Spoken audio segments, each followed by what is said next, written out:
সেনাবাহিনী দিয়ে অবৈধ অভিবাসী তাড়াবেন ট্রাম্প। সামরিক বাহিনী দিয়ে অবৈধ অভিবাসী তাড়ানোর পরিকল্পনা করেছেন মার্কিন প্রেসিডেন্ট ডোনাল্ড ট্রাম্প। সীমান্ত নিরাপত্তা নিয়ে জাতীয় জরুরি পরিস্থিতি জারি করার পাশাপাশি অবৈধ অভিবাসীদের তাড়াতে সামরিক বাহিনীকে ব্যবহার করার কথা জানিয়েছেন তিনি। যুক্তরাষ্ট্রের বর্তমান প্রেসিডেন্ট জো বাইডেনের আমলে মেক্সিকো সীমান্ত পেরিয়ে রেকর্ড সংখ্যক অভিবাসী যুক্তরাষ্ট্রে প্রবেশ করেছেন। এ নিয়ে অনেক আগে থেকে চটেছিলেন ট্রাম্প। সীমান্ত পেরোনো ঠেকাতে ট্রাম্প প্রথম মেয়াদে মেক্সিকো সীমান্তে প্রাচীর নির্মাণের কাজও শুরু করেছিলেন।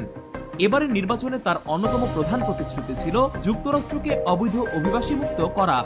ট্রুথ সোশ্যালে রক্ষণশীল একজন অধিকার কর্মী লিখেছিলেন, অবৈধ অভিবাসীদের বিতাড়িত করার প্রকল্পে বাইডেন হস্তক্ষেপ করেছিলেন। তা আবার আগের অবস্থায় ফিরিয়ে নিতে জাতীয় জরুরি পরিস্থিতি জারি ও সামরিক সরঞ্জাম ব্যবহারের প্রস্তুতি নিয়েছেন ট্রাম্প।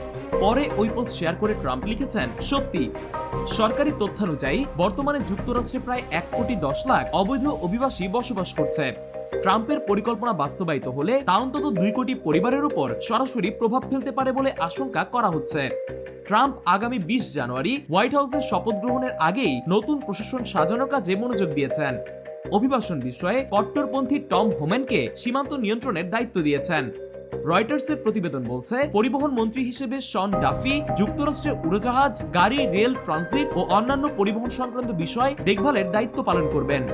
এছাড়া ট্রাম্প সরকারের সব বড় অবকাঠামো নির্মাণ, হালনাগাদকরণ ও রক্ষণাবেক্ষণের দায়িত্বে থাকবেন শন ডাফি।